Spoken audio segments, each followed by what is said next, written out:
नमस्कार, काय म्हणताय मंडळी? आज काय स्पेशल? आज आपण बनवणार आहोत South Indian style curd rice. आता हा कर्ड राईस करायला एकदम सोपा पण अगदी भन्नाट लागतो। म्हणजे जर एखादी मसाल्याची भाजी असेल, भाकरी असेल तर त्याबरोबर जर तुम्ही हा कर्ड राईस केला तर तुम्हाला त्याचा त्रासही होणार नाही आणि पोटाला सुद्धा हलका वाटेल। तर जास्ती वेळ न दवडता आपण आपल्या राईसला सुरुवात करूया।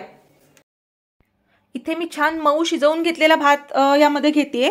हा भात इंद्रायणी तांदळाचा केलेला आहे। साधारण 1 वाटी तांदळाला मी 3 वाट्या पाणी यामध्ये घातलेलं आहे आणि मऊ गार केलेला भात मी यामध्ये घेतेय।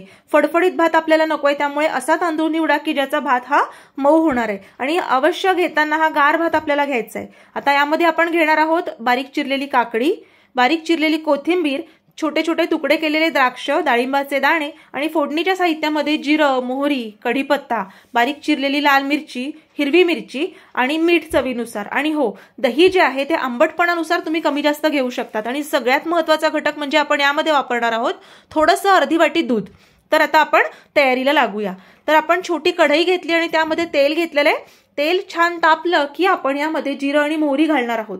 आता यामधला सगळ्यात महत्त्वाचा घटक म्हणजे आपण यामध्ये मेथ्या घालणार आहोत, कारण साऊथ इंडियन जे पदार्थ आहेत त्यामध्ये मेथ्या, कढीपत्ता आणि हिंग याचा सर्रास वापर केलेला असतो की ज्याची चव त्यांच्या पदार्थामध्ये खूप छान लागते। आणि जर साऊथ इंडियन पदार्थ करायचा असेल तर मेथ्या मात्र चुकवायच्या नाहीत। त्यामुळे मी यामध्ये मेथ्या घातल्या आहेत की ज्या मला ब्राऊन हव्यात, लाल हव्यात, काळ्या नको आहेत, त्यामुळे मी जरा उशिरा त्या घातल्या।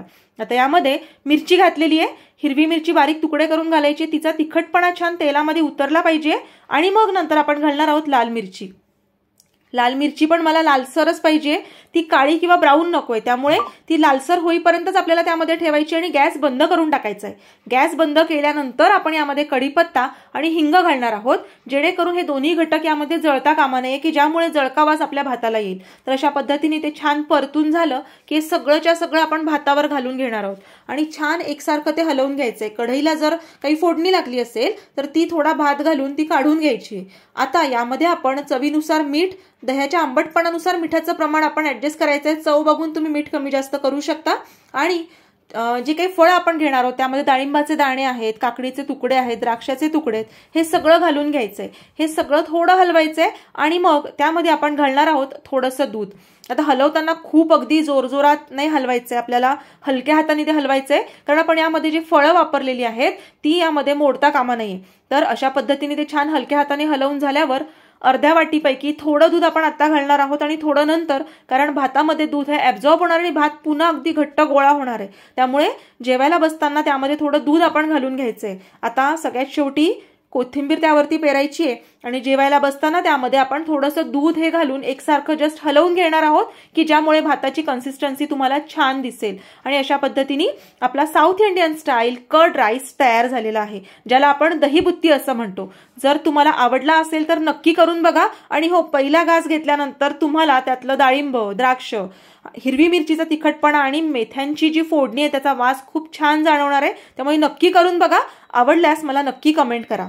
चला तर राईस आपला तयार झालेला आहे, याची टेस्ट बघूया कशी झाली। साऊथ इंडियन राईस हा कधी चमच्याने नाही खायचा, हाताने खाल्ला तरच त्यांनी आपलं पोट भरतं। बघूयात कसा झाला। रोंबा नल्ला म्हणजे काय, लय खूप छान झालाय। तुम्ही नक्की करून बघा, अतिशय छान आणि हटके चव यायला येते। याच्यात डाळिंब आहे, द्राक्ष आहे, काकडी आहे, याचा वास अतिशय छान यायला लागलाय। परत आपण याच्यामध्ये मेथ्यांची आणि हिंगाची जी जबरदस्त फोडणी दिली आहे त्याचा पण खूप छान स्वाद यायला लागलेला आहे। तुम्ही नक्की करून बघा आणि कसा झाला ते मला कमेंट करून सांगा।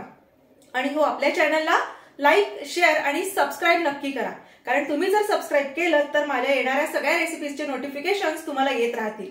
तोपर्यंत बाय बाय।